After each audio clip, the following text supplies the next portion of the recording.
hay un vuelo que tomó de 6 minutos. De 6 pinches minutos. ¿A dónde fue? Al Oxxo, de veras. No, Tennessee a no sé qué chingada madre, ¿no? Pero, güey, 6 minutos, no manches. Es como que quieras ir al Oxxo, pero vas al de playa. Exacto. Entonces, como, vas Se te a... antojó el Starbucks, pero de Ciudad de México. Es que este no tiene el mismo café. Andamos huyendo. Somos fugitivas de su ley y autoridad. Nosotras informamos lo que otros medios no cuentan. Los golpes más potentes son en comunidad, huyendo de la oscuridad de esta ciudad blanca. Andamos huyendo. Fugitivas MX. Andamos huyendo. Bienvenidos al 7º episodio de la segunda temporada de Fugitivas MX, su noticiero semanal de confianza, creado y transmitido desde Sitpach, Yucatán, en el que hablamos sobre todos los temas que le gustan a los ternurines, desde una perspectiva de derechos humanos, antifascista y amena.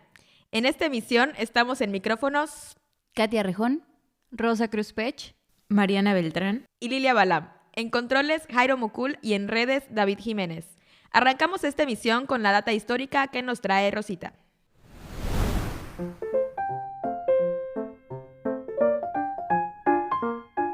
Reina de las penas, la prisión, o como diría Fyodor Dostoyevsky, sepulcro de los vivos. Cuando hablamos de cárcel, es posible que pensemos en el castigo o sanción más severa que puede imponerse a una persona por delinquir y o violar la ley, y que implica perder temporal o permanentemente la libertad y suspender algunos derechos.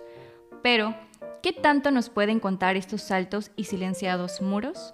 Nelson Mandela dijo que nadie conoce realmente una nación hasta que ha entrado en sus prisiones. Y es por eso que hoy, en la data histórica, hablaremos sobre el origen de las cárceles en México y Yucatán.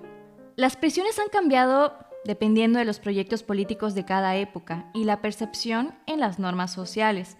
La abolición de la pena de muerte se decretó constitucionalmente desde 1857, lo que apuntaba a sustituirla con un sistema penitenciario.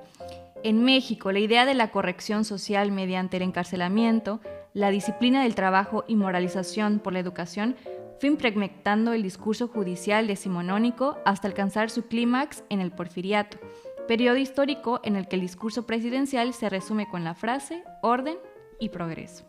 El 29 de septiembre de 1900, la élite porfirista celebró la apertura de la Penitenciaría de México, uno de los edificios más importantes de aquella época, pero más que un edificio, representaba el instrumento de poder más severo de la sociedad. Se proyectaba como un espacio disciplinario de castigo, en donde se creía que el castigo era útil para fomentar en las personas que delinquían conductas aprovechables. El método que se usaba en ese periodo era el sistema Filadelfia, que consistía en dejar a las personas incomunicadas con el exterior y se limitaba al contacto con personas capaces de, entre comillas, corregirlos, como por ejemplo los sacerdotes. Durante un tiempo se intentó cambiar este método por el outburst, que básicamente era la ley del silencio.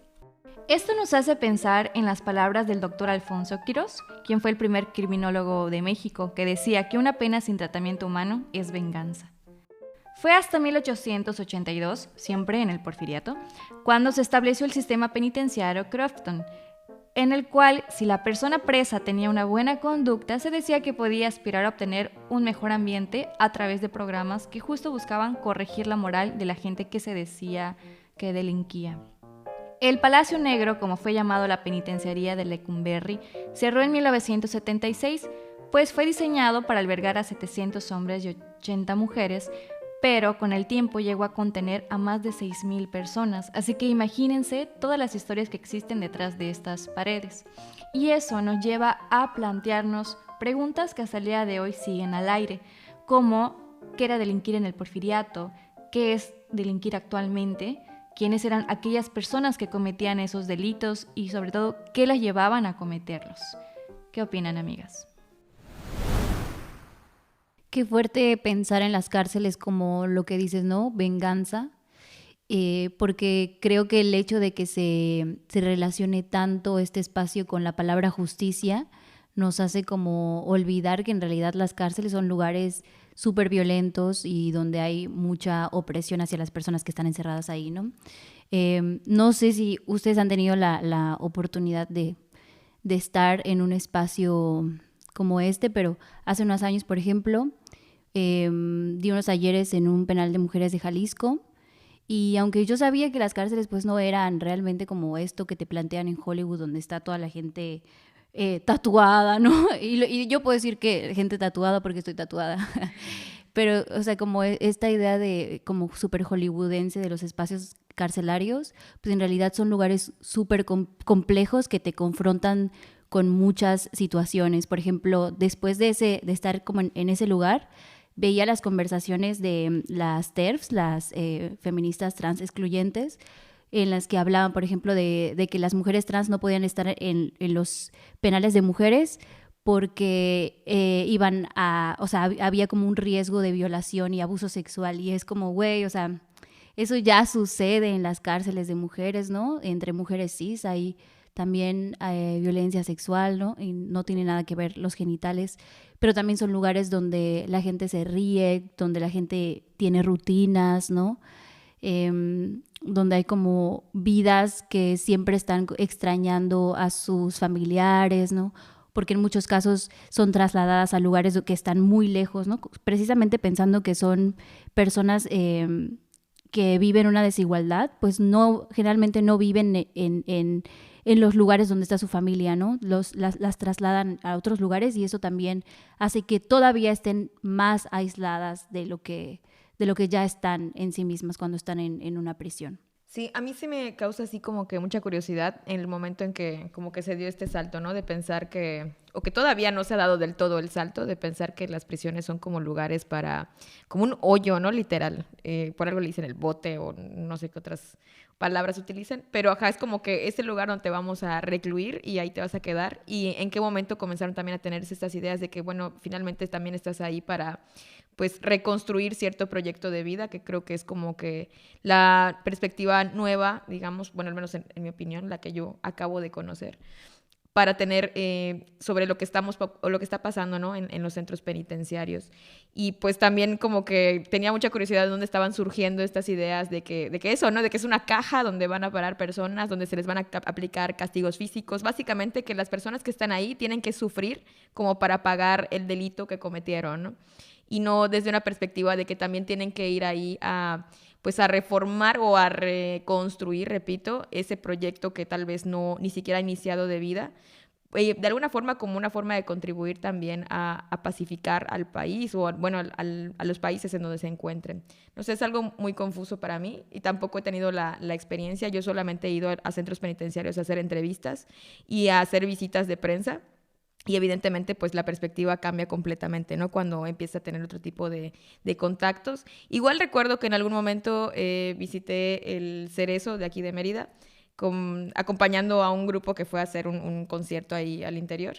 Y pues obviamente la perspectiva era otra, ¿no? Pensábamos, o bueno, yo pensaba en aquel entonces, tenía 17 años, no me juzguen, pensaba que, pues no sé, que me iba a topar con muchas leperadas o gente que me iba a hacer, o me iba a decir comentarios así muy groseros o muy agresivos, y para nada, encontramos a personas que de hecho estaban como que contentas de ver algo distinto en el recinto penitenciario, que aprovechaban para platicar con nosotros de las cosas que estaban pasando fuera, ¿no? O tener información, o saber qué estábamos haciendo, aunque no nos conocieran, como que con mucha familiaridad.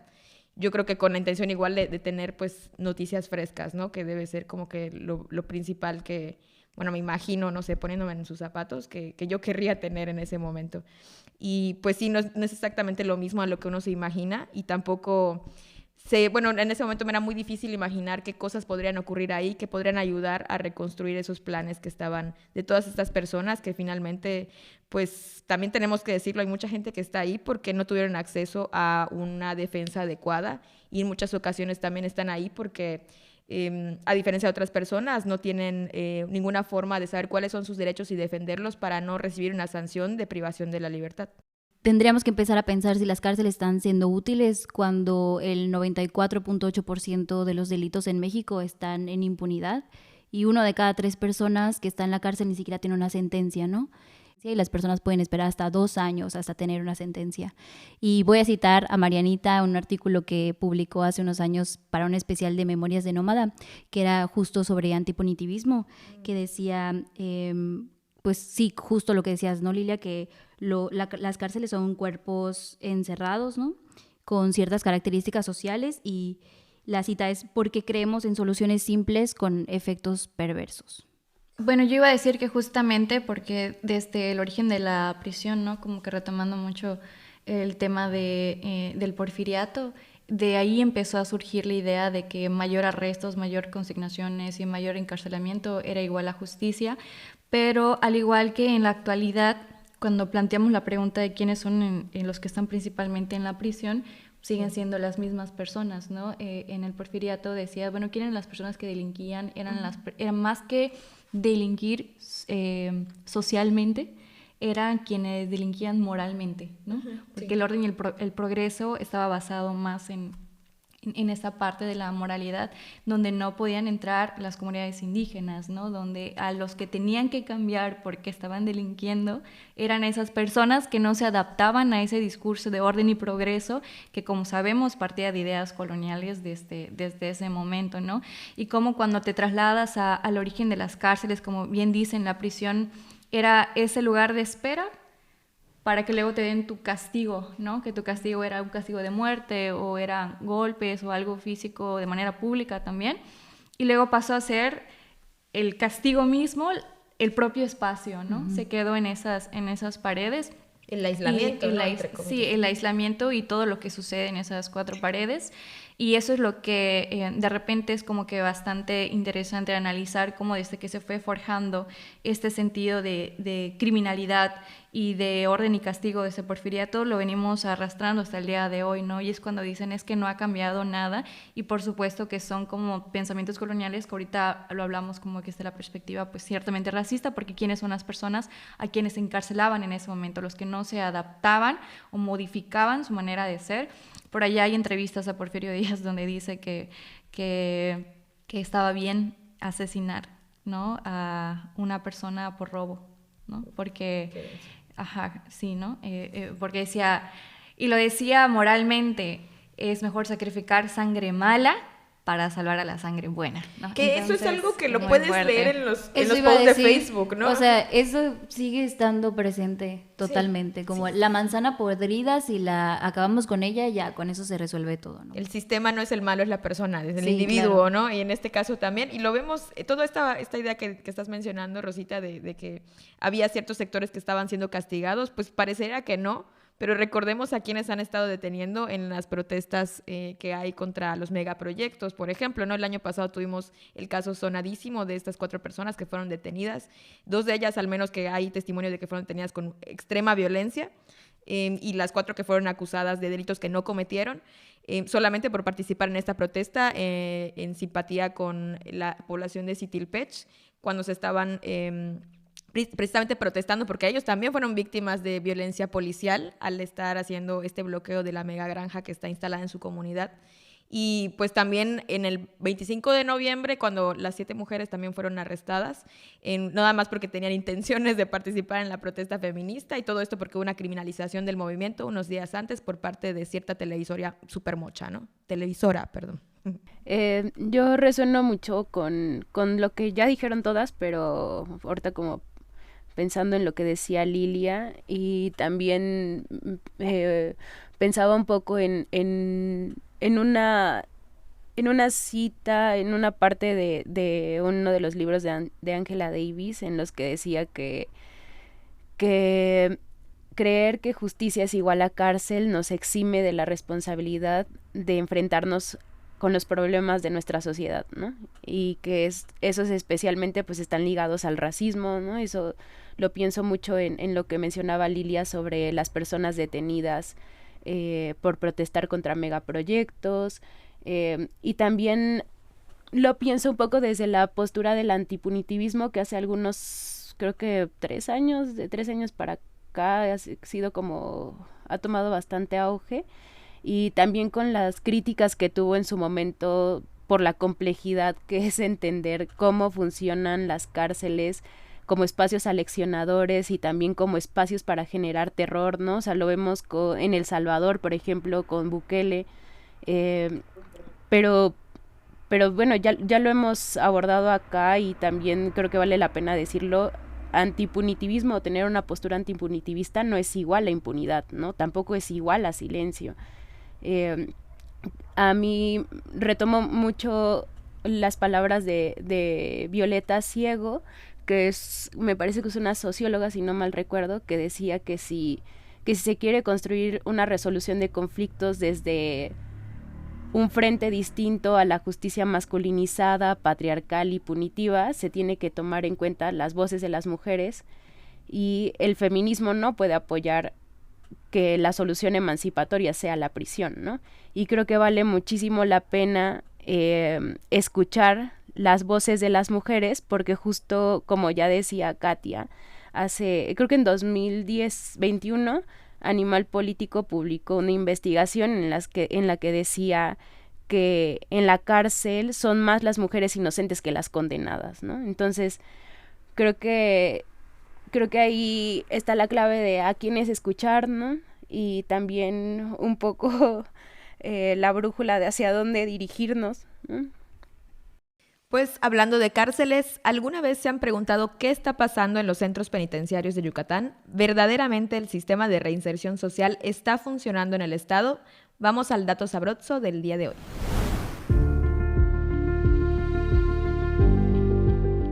Vamos por partes.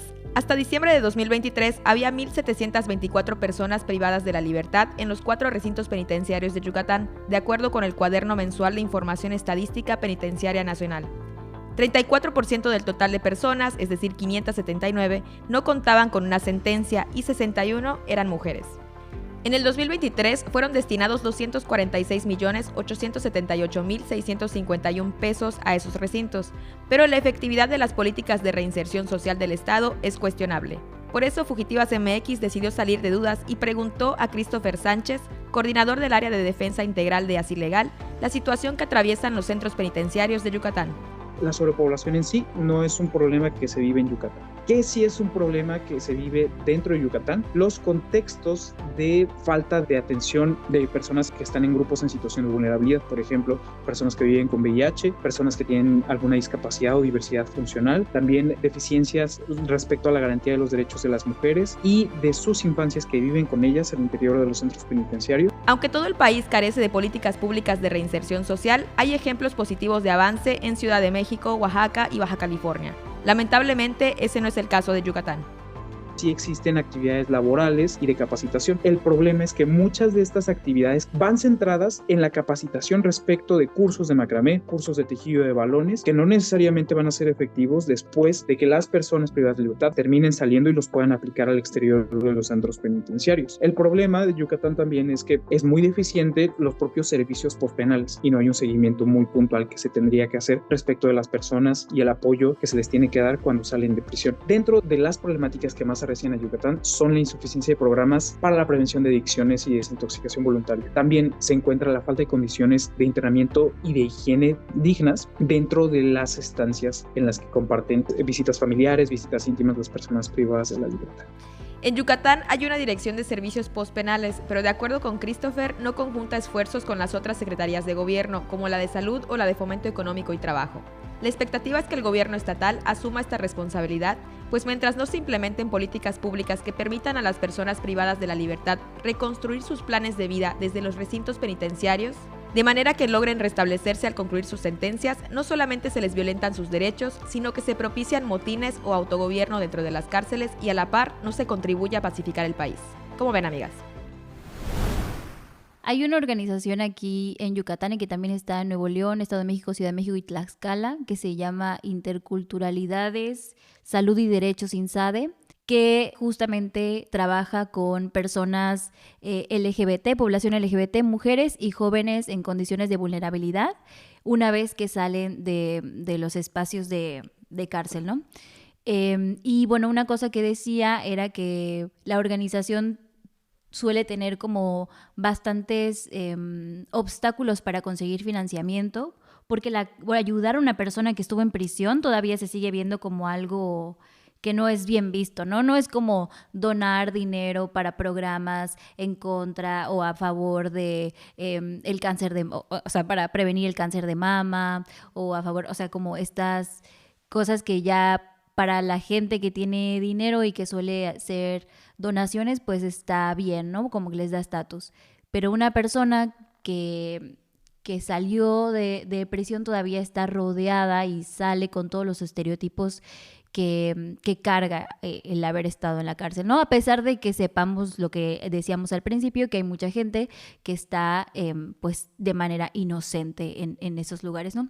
Y había una cosa que ellos habían dado cuenta aquí en Yucatán, que las mujeres con las que trabajaban y que habían estado en la cárcel, algo que hacían generalmente era como reunirse, ¿no?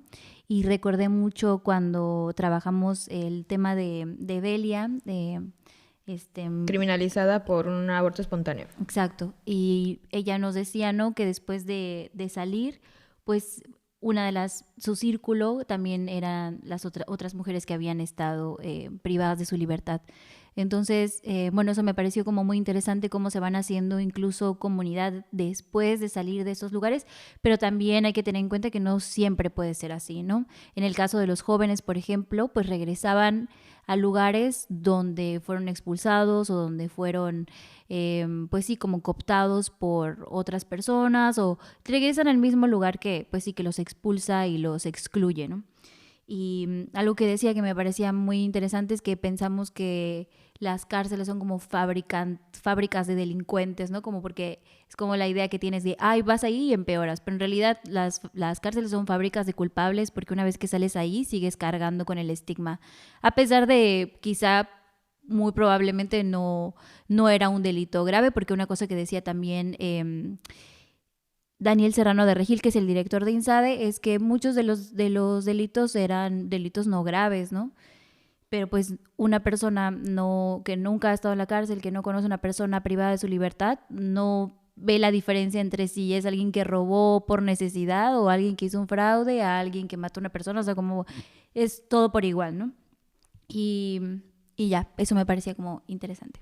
Justo hoy en la tarde estaban posicionando el tema de Itzel Oria Pot, ¿no? Una mujer indígena de escasos recursos con una larga historia de violencia, quien actualmente se encuentra en prisión tras una sentencia condenatoria de 30 años por parte de un tribunal que pues fue omiso al juzgar con perspectiva de género, pero también pues la parte antirracista que hemos estado diciendo, ¿no? De cómo en este caso Itzel en defensa propia pues asesinó a su pareja, pero pues bueno, se le está juzgando como si ella fuera una asesina, ¿no? Y es muy fuerte cuando ser mujer, ser indígena, te empiezan a atravesar como que varias circunstancias de escasez del dinero, de no contar con los recursos o las herramientas que puedan propiciar como tu libertad, ¿no? Y ahí empieza como que la criminalización y justo pues, retomamos, ¿no? Cómo siguen siendo las mismas personas que se encuentran dentro de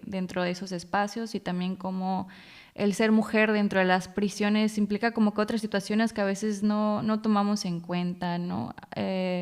No sé, algo tan complejo como por ejemplo cómo es menstruar, ¿no? Dentro de una prisión, sí. Cómo es maternar dentro de esa prisión y también justo en un texto igual que hizo Ángela Davis con otras autoras, pues menciona eso de cómo voltear a ver y cómo ellas ven la cárcel desde la mirada interseccional, ¿no? De preguntarnos, ok, es una mujer, ¿dónde está el patriarcado acá? Pero también dónde está el racismo en esta situación, ¿no? Y eso nos permite pues profundizar el qué es lo que hace falta dentro de un sistema legal para que deje de ser tan punitivo, tan racista, que se siga creyendo que es funcional el castigo, ¿no? Sobre todo porque lo seguimos viendo como un castigo y eso ya es por demás complejo, porque digamos que ya no estamos sancionando ningún, entre comillas, delito moral, ¿no? Y aún así seguimos viendo como que hay que castigarlos, ¿no? Como que esta parte más que el que esté infringiendo la ley o algo, ¿no? Porque pues finalmente hasta la legislación y la ley es sumamente moral y conservadora, como se ha dicho, y esta mujer, por ejemplo, como el que ustedes mencionan, pues siempre terminan juzgándola, ¿no? A partir de esas ideas de por qué no se defendió, por qué no hizo esto, y así con otros sujetos, ¿no? Me estaba leyendo sobre la prisión en Yucatán, sobre por ejemplo, las personas que en algún momento hicieron motines, ¿no? El primer motín que se hizo en Yucatán para salirse, que finalmente fueron hombres que tomaron como reos, ¿no? En la prisión aquí en 1979, y cómo ellos querían su libertad y demás, y finalmente fueron como que asesinados más tarde por generar ese motín. Y eso nos hace ver como que las circunstancias violentas en las que se encuentran en las prisiones, ¿no? Porque como se sigue viendo con el afán de castigo, pues nadie se fija en las condiciones y en que aunque estén presos hayan cometido un delito, tienen derechos. Así es, ¿no? sí. Y siempre se les ve como una vez que estás tras las rejas, ya se te anulan todos tus derechos y nadie ve... Ya no eres una persona. Exactamente, ya no eres una persona. Y casi todos los motines o todas estas situaciones, pues lo que buscan es un acto, yo creo, una voz desesperada de que la prisión no es un castigo, ¿no? Sí, creo que lo principal aquí es siempre tomar en cuenta que las personas que están privadas de la libertad pues están cumpliendo una sentencia, pero eso no anula que tengan derechos. Creo que es algo que también hemos escuchado. Es muy frecuente leer. Yo siempre remito a los posts de Facebook porque de eso me alimento, del chisme de Facebook, como la señora que soy. Y entonces ahí mismo leo este tipo de mensajes, ¿no? Que dicen... no, es que estas personas no tienen derechos, es que como por qué tendrían que tomar en cuenta a las personas que están en las prisiones, etcétera. Y pues la cosa no va para allá, créanme que no. Y precisamente sobre lo que estaban mencionando, leyendo los cuadernos mensuales de las estadísticas penitenciarias, los principales delitos por los cuales están personas privadas de la libertad en Yucatán son feminicidio, lesiones, abuso sexual, violación y delitos contra la salud. En el caso de delitos contra la salud, ya se ha visto en algunos otros países, en algunos estados de México también, que hay una mayoría de personas en condiciones vulnerables que son tomadas en circunstancias a veces en las que ni siquiera estaban... digamos, tenían conocimiento de los negocios que se llevaban a cabo en algún lugar, ¿no? Relacionados con tráfico de drogas, ¿no? En este caso, yo recuerdo haber cubierto el caso de una mujer que acaba de entrar a una cafetería a trabajar y ese día hicieron una redada y se la llevaron a ella detenida, acusada de delitos contra la salud, ¿no? Entonces, pues esta mujer, su familia se movió para sacarla diciendo es que ya no sabía, ¿no? Ya la contrataron, estaba el trabajo y pues ese día cayó la inspección, lo cual también puede ser una artimaña, si lo vemos ya a grosso modo, por parte también de las personas que las contratan, ¿no? A lo mejor reciben algún pitazo de que ese día va a haber inspección y requieren archivos expiatorios para que sean finalmente quienes paguen esta cuenta y para que finalmente las estadísticas también de la policía sean de miran cuántas personas detenidas por delitos contra la salud tenemos, ¿no? Porque recordemos también que nuestro estado tiene este discurso de que mientras más personas detenidas se está reforzando la seguridad y están haciendo bien su chamba las autoridades estatales, ¿no? Y eso es criminalizar también. Y pues también me gustaría agregar un poquito algo que me platicó Christopher, precisamente hablando sobre las necesidades de las personas privadas de la libertad y de sus derechos, que justo ahorita que vienen las elecciones en el 2024, recordar que hay una sentencia por parte del Tribunal Electoral del Poder Judicial de la Federación que ordena al INE que se garantice el derecho al voto de las personas que están privadas de la libertad y que aparentemente a nadie le interesa ir a las prisiones, a los centros penitenciarios, a las cárceles, como deseen llamarles, o como las conozcan, para conocer cuáles son las necesidades de estas personas, pero sobre todo para garantizar que ejerzan su derecho al voto. O sea, son personas que históricamente han sido invisibilizadas y que han estado en contextos de criminalización por diversos temas, por diversas circunstancias, y que encima pues ahí también tienen algunas vulneraciones a sus derechos, ¿no? Entonces, pues es algo para recordar. Siempre tenemos que tomar en cuenta esto, recordar que las personas privadas de la libertad tienen derechos y también se les deben de garantizar.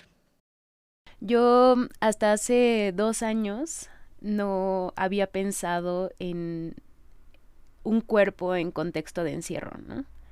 Y hablando con una profesora de teatro que se llama Tania García, que es profesora de artes escénicas en Veracruz, ella me hablaba como de ciertas características que tienen los cuerpos pues que están en contextos de encierro, ¿no? Como estar en reposo, cierta rigidez, incluso energías contenidas, ¿no? Y ella me hablaba un poco sobre el contacto físico, ¿no? Y cómo desconocemos tanto de cómo es el contacto físico dentro de las cárceles.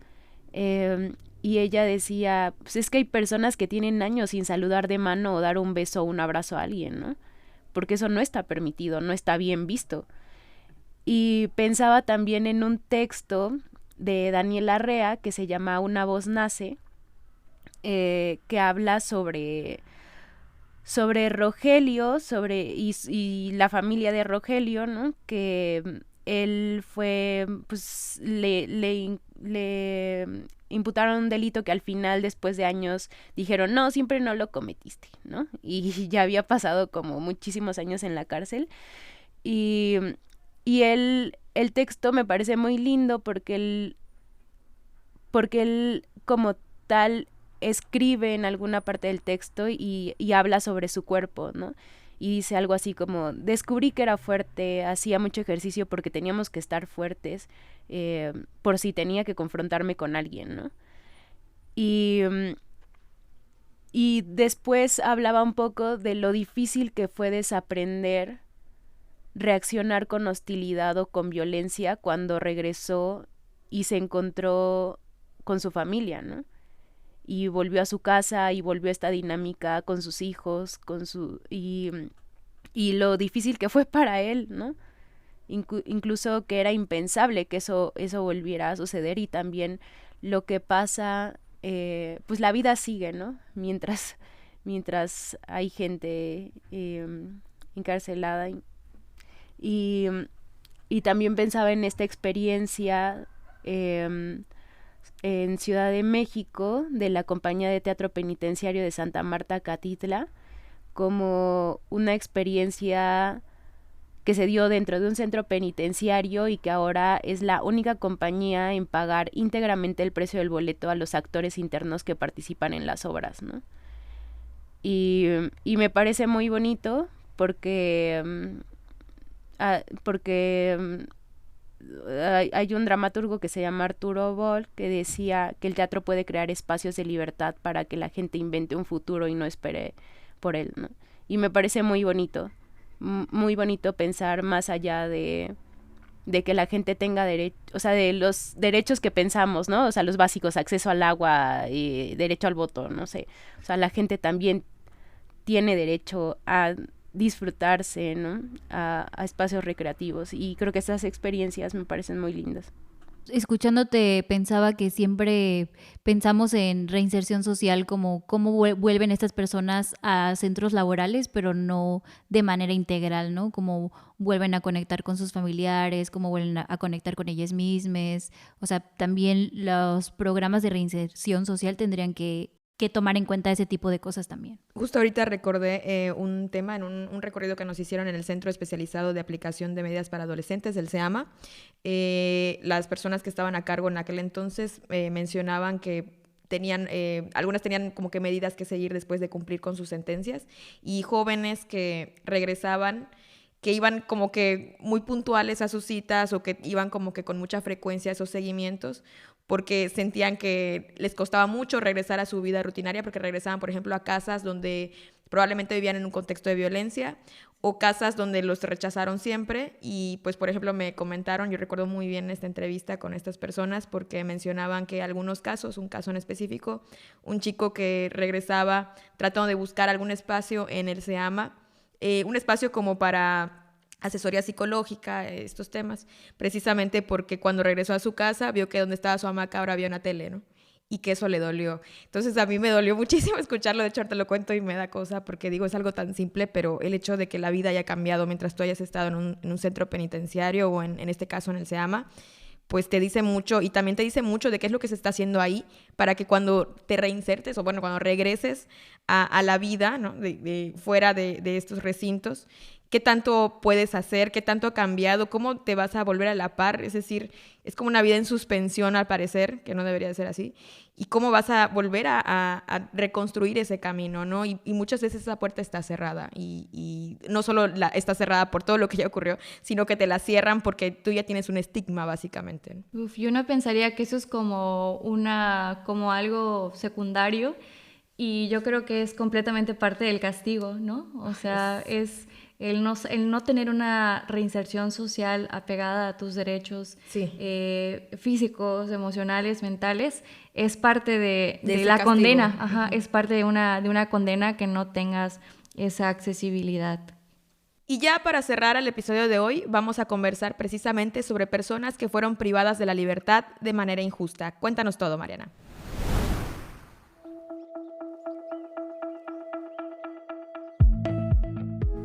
El 14 de diciembre de 2014, en medio de una asamblea para elegir al nuevo alcalde de Los Ochitlán de Flores Magón, Oaxaca, estalló un antiguo conflicto político entre familias, autoridades municipales y sistemas de usos y costumbres de esa comunidad. En la asamblea estaba en juego el control del pueblo entre una política partidista o un gobierno comunitario. Ese día, varias personas fueron detenidas como resultado de daños a autos y propiedad privada durante el enfrentamiento. También murieron 2 personas, entre ellas el hijo del expresidente municipal de Los Ochitlán, Manuel Cepeda. Entre las más de 100 personas involucradas, 7 fueron detenidas y acusadas. Jaime Betanzos, Omar Morales, Alfredo Bolaños, Herminio Monfil, Fernando Gavito, Isaías Gallardo y Francisco Durán. Desde entonces, 40 familias integrantes de la Asamblea Comunitaria de Los Ochitlán y el colectivo Mazatecas por la Libertad, compuesto por mujeres familiares de los detenidos, han insistido en que los delitos fueron fabricados, es decir, que llevan una década siendo presos políticos, como parte de la criminalización y el desplazamiento forzado para debilitar la autonomía y la organización comunal de este territorio en la Sierra de Oaxaca, que también vio nacer al anarquista Ricardo Flores Magón. Hace unos días convocaron a la prensa para decir que la prisión en el Los Ochitlán es la prueba de que la justicia en Oaxaca no existe. Oaxaca es, como lo dijo el Observatorio Memoria y Libertad, es un estado fallido. Es un estado fallido. O por lo menos está a punto de ser un estado fallido en el caso de los presos y perseguidos políticos de Los Ochitlán.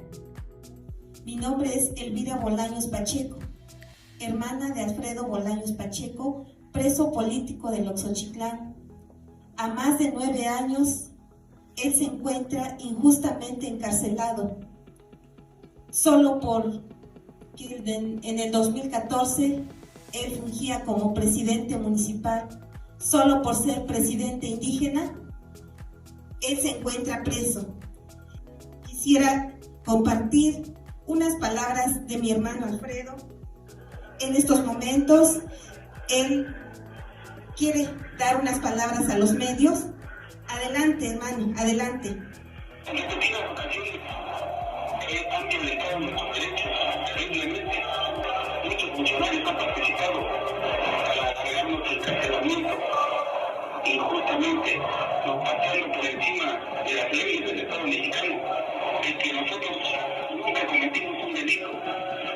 Las familias insisten en que continuarán con su exigencia de justicia y no pararán hasta que todos los presos sean liberados. ¡Libertad, libertad! ¡A los presos por luchar! Este tema, por ejemplo, me recuerda también a precisamente este caso de esta mujer que fue detenida por delitos contra la salud.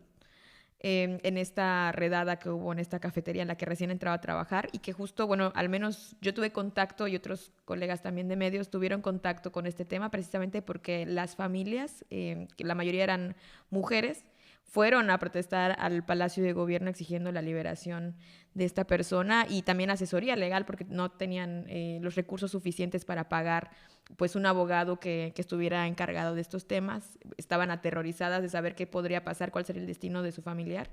Y pues también porque desconocían cuáles podrían ser, por ejemplo, las sanciones, ¿no? Ese tipo de delitos que solemos escuchar como algo pues muy espectacular y grande, ¿no? Digamos que no es por nada que también, por ejemplo, esta clase de delitos contra la salud sean como que ultra promocionados. No sé si ustedes recordarán cuando se hacían ruedas de prensa donde sacaban a las personas detenidas con todo lo que habían confiscado en esos lugares, ¿no? Drogas, dinero, armas. Entonces, pues el terror que sentían las familias era muchísimo, pero también estaban conscientes de que era una injusticia y si no hubiera sido porque esas familias salieron a la calle, que al principio eran bien poquitas, yo recuerdo eran como 5 personas y pues realmente después no fueron aumentando el número, pero al menos consiguieron que se prestara atención al caso, pero si no hubieran hecho ese acto, definitivamente el caso no se hubiera dado a conocer y probablemente no hubieran conseguido apoyo. Yo realmente después ya no pude darle seguimiento a esta situación por algunas cuestiones, pero pues realmente sí es un tema que habría que darle seguimiento. También pienso que no sería el único caso, desafortunadamente hay muchas mujeres que son acusadas de manera injusta de delitos contra la salud y que creo que pues es un común denominador, y seguramente si le empezamos a rascar y a rastrear nuevamente este caso vamos a encontrar muchos más de personas que están en una prisión por un delito que no cometieron. Lo decían al principio, ¿no? Cuando mencionaban el ejemplo de Bukele en El Salvador. Sí. Las cárceles son un brazo armado de los gobiernos dictatoriales y de ultraderecha, y no nada más lo vemos en El Salvador, sino también en Nicaragua, por ejemplo. El gobierno de Daniel Ortega ha encarcelado a más de 200 personas entre periodistas, activistas, feministas, ¿no? Defensores y opositores, incluso personas del clero como sacerdotes que en misa han expresado como la preocupación de su gobierno represor. Y lo hemos visto en México en más de una ocasión, ¿no? Está el caso que nos menciona Marianita, pero también, y lo mencionaba Lilia hace rato, ¿no? Como los compas de Citilpech que fueron, que no solamente los denunciaron, sino pidieron prisión preventiva hacia ellos. Sí. y hacia las personas también que fueron detenidas después en la marcha. Es decir, funciona como un aparato que da miedo, ¿no? Porque todo lo que nos han dicho de las cárceles y que te amenacen con estar en un lugar ahí, ya es en sí mismo un castigo, ¿no? Sí, bueno. y que físicamente algunas sean así, ¿no? Porque, por ejemplo, vemos los informes tal vez de algunas organizaciones de derechos humanos. Yo recuerdo los de la CODEI hace unos años que, por ejemplo, decían que las cárceles municipales eran hoyos, literal, ¿no? O sea, era una cosa oscura, lúgubre, no tenían baño, no funcionaban. Entonces dices, yo voy a ir a estar ahí, ¿cuántas horas, cuántos días? Y con el simple hecho de que te denuncien, ya están validando de alguna manera, bueno, imagínate que te denuncien, pero además te meten arbitrariamente en esos lugares como a los presos políticos. Uh-huh. No nada más están cumpliendo con el check de ya encerrarte y para que dejes de incomodar, sino también te legitiman a ti como una persona delincuente, como un criminal, ¿no? Como estas palabras tan grandes. Sí. Que pesan muchísimo y que seguramente va a haber algunas personas que nos escuchen decir, los presos tienen derechos, las personas privadas de su libertad tienen derechos, y van a decir, ay, pero ¿cómo están defendiendo delincuentes? ¿No? Bueno, pues si piensas eso es precisamente porque el pensamiento punitivista ha encontrado una raíz en ti, y eso es precisamente lo que tenemos que arrancarnos, ¿no? Sí. Para las personas que todavía lo tengan en cuenta, piensen que la prisión preventiva o oficiosa es para personas a las que no se les ha demostrado que cometieron un delito, no se les ha encontrado culpables, ya sea porque el proceso está estancado, porque no ha avanzado, porque no hay pruebas, y eso puede ser precisamente porque la persona finalmente no cometió un delito. Y pensemos, como en las cifras que ya hemos compartido a lo largo del programa, cuántas personas están en un centro penitenciario sin tener una condena. Es decir, imagínate que a ti te acusan de lo que sea, te meten a la cárcel en lo que averiguamos, ¿no? Y resulta que a los 10 años, porque la justicia aquí es ultra rápida, por si no lo saben, eso es sarcasmo, te descubren que siempre no, que ay, disculpe usted, y a ver quién te regresa tus 10 años de vida que perdiste, digamos, porque como ya dijimos también, las políticas de reinserción social aquí son nulas, brillan por su ausencia, no existen. Sí, y además, pues, igual como que retomar el tema de que, pues, es un sistema penitenciario de un Estado colonial racista frente a la posibilidad de buscar justicia con la otra parte, ¿no? Un gobierno comunitario, ¿no? Sí. También eso es como que algo que se tiene pues que mencionar, que siempre vemos la justicia de este lado y siempre va a terminar pesando por el racismo de no poder escuchar las propias organizaciones autónomas que tienen las comunidades, sus propios usos y costumbres. Y como dije, así como en el porfiriato, muchas de las personas que fueron encarceladas precisamente porque se les buscaba y se les juzgaba sus usos y costumbres, como los yaquis encarcelados, como los propios, bueno, aquí los mayas, ¿no? Por no respetar su manera de organización, ¿no? Y siempre se terminaba por ejercer el poder que existía desde un Estado frente a un gobierno autónomo, ¿no? De cómo darle resolución a un conflicto, y todo termina quedando ¿en qué? En cárcel. Creo que yo hasta hace poco no había pensado que en realidad había bastantes presos políticos en nuestro país. O sea, no como algo que se había quedado atrás, ¿no? Y justo ahorita que yo estoy viviendo en Ciudad de México, me llama mucho la atención como los espacios de organización que hay de familias, pero también de amigos, de estudiantes, por ejemplo, de la UNAM, que han sido encarcelados injustamente, ¿no? Está el caso de George. También hay espacios dentro de la UNAM, ahora el de la Ocupache, que era un auditorio, ¿no? y que se ocupó durante la huelga de la UNAM de 1999 al 2000. Está el caso de Carla y de Magda, pero también está el caso de Kenny Hernández, ¿no? Y este acoso sistemático hacia los pueblos que resisten al despojo territorial. Entonces, o sea, creo que es interesante, y no, o sea, en el sentido de que nos permite hacer un análisis como mucho más complejo de cómo se está impartiendo justicia, ¿no? O cómo se está impartiendo lo que creemos que es la justicia, ¿no? Y pues eso, creo que vale la pena seguir las distintas formas de criminalización que se están accionando en nuestro entorno, ¿no? Y ver qué similitudes hay entre unas y otras. Con esto concluimos esta emisión de Fugitivas MX, podcast informativo desde el sureste de México para el mundo. Si les gustó, síganos en Instagram, Twitter, Facebook y TikTok como @fugitivasmx, y también pueden encontrar a la equipa como Rosa Cruz Pech en todas las redes sociales. Yo ahorita no tengo redes, tuve unos pedillos de seguridad, pero sigan a la equipa. M4R Volcán o Mar Volcán en todos lados. @Nefelibata Forever en Twitter, Insta y TikTok, @FR_Toledo en Instagram y @FRToledo99 en Twitter para David Jiménez. Agradecemos a Jairo Mucul de Pata de Perro Films y David Jiménez tras bambalinas. Antes de irte, pícale al botón de seguir en Spotify, suscríbete a nuestro canal de YouTube e inclúyete en la chisma de nuestro canal de WhatsApp. Nos vemos la próxima semana y no olviden huir del castigo.